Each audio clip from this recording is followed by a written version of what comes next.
Hello दोस्तों, welcome to Jio I S YouTube channel. दोस्तों, आज की वीडियो में हम बात करने वाले हैं गवर्नमेंट ऑफ इंडिया एक्ट 1935 के बारे में। इसके पहले हमने गवर्नमेंट ऑफ इंडिया एक्ट 1919 के बारे में डिस्कस किया, जिसे मॉन्टेग्यू चेम्सफोर्ड रिफॉर्म के नाम से भी जाना जाता है।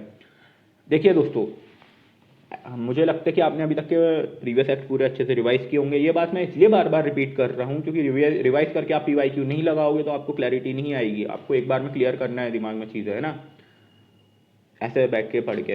तो देखिए क्या हो रहा था इस एक्ट में। चलिए इस एक्ट की बात करते हैं। ब्रिटिश गवर्नमेंट जो थी ना, वो बहुत प्रेशर में थी कि क्योंकि कांग्रेस की तरफ से क्या था, टोटल इंडिपेंडेंस का कॉल था। कांग्रेस तो बोल रही थी हमें टोटल इंडिपेंडेंस चाहिए, और जो गवर्नमेंट ऑफ इंडिया एक्ट 1935 था ना, वो क्या था, जो चार की रिसोर्सेज थी, 4 की रिसोर्सेज, उससे आया था मेनली। पहली तो Simon commission, report of Simon commission, plus third round table conference था ना, जो थर्ड राउंड टेबल कॉन्फ्रेंस हुई थी। प्लस इसके अलावा जो वाइट पेपर ऑफ 1933, है ना, और इसके अलावा जो रिपोर्ट्स थी ना, जॉइंट सेलेक्ट कमिटीज थी, इस सब से निकल के क्या आया था, गवर्नमेंट ऑफ इंडिया एक्ट 1935 इस पे आया था, है ना। इन सब को अगर अपन जोड़ लें तो उसके बाद इन सब का ओपिनियन काफ़ी इंपॉर्टेंट था, इन सब से जो निकल के आया, है ना। अगस्त 1935 में क्या किया था, ब्रिटिश पार्लियामेंट ने इस एक्ट को पास किया था।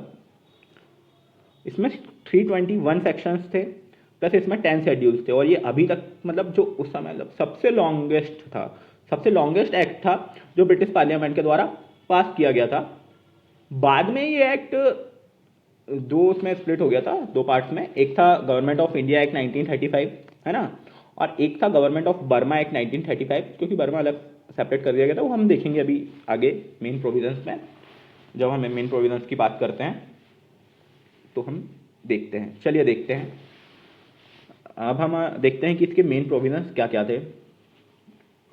मेन प्रोविजन की बात की जाए तो गवर्नमेंट ऑफ इंडिया एक्ट ने ना क्या किया था, प्रपोज किया था सेटअप की एक ऑल इंडिया फेडरेशन का सेटअप किया जाए, जिसमें क्या क्या होगा, जिसमें जो ब्रिटिश ब्रिटिश इंडिया है ना, उसके साथ साथ इंसुलर स्टेट रहें।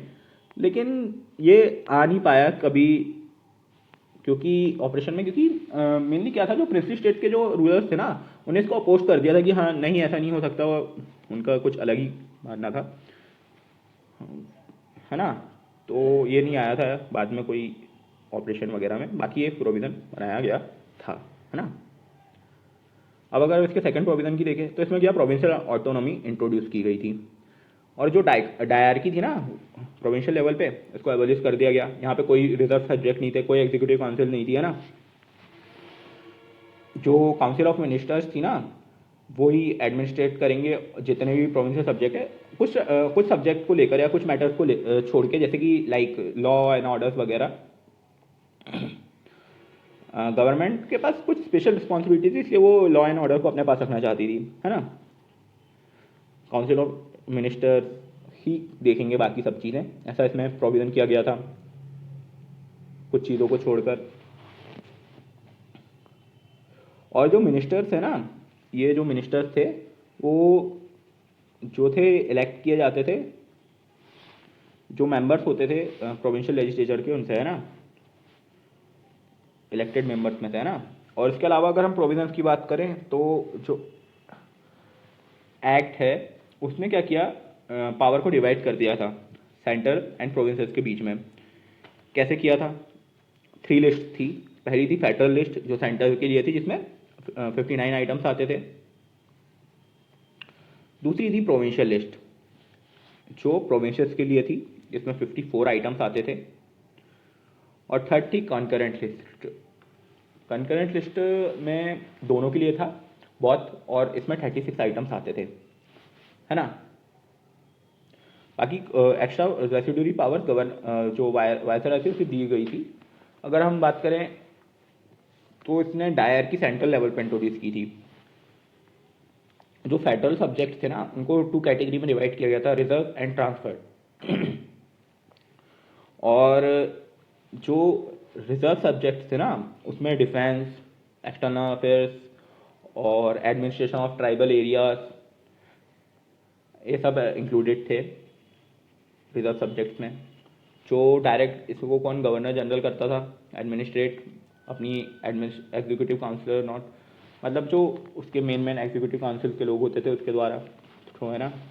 एंड जो ट्रांसफर सब्जेक्ट थे ना, ट्रांसफर सब्जेक्ट, बचे हुए ट्रांसफर सब्जेक्ट थे जिसे काउंसिल ऑफ गवर्नर जनरल ही करेगा बट काउंसिल ऑफ मिनिस्टर्स की जो इलेक्टेड होते थे इंडियंस के द्वारा, है ना।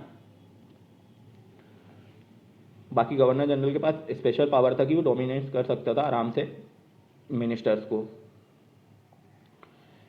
इसके अलावा हम देखें तो क्रिएशन किया गया था न्यू प्रोविंसेस का, सिंध और उड़ीसा का, सिंध एंड उड़ीसा।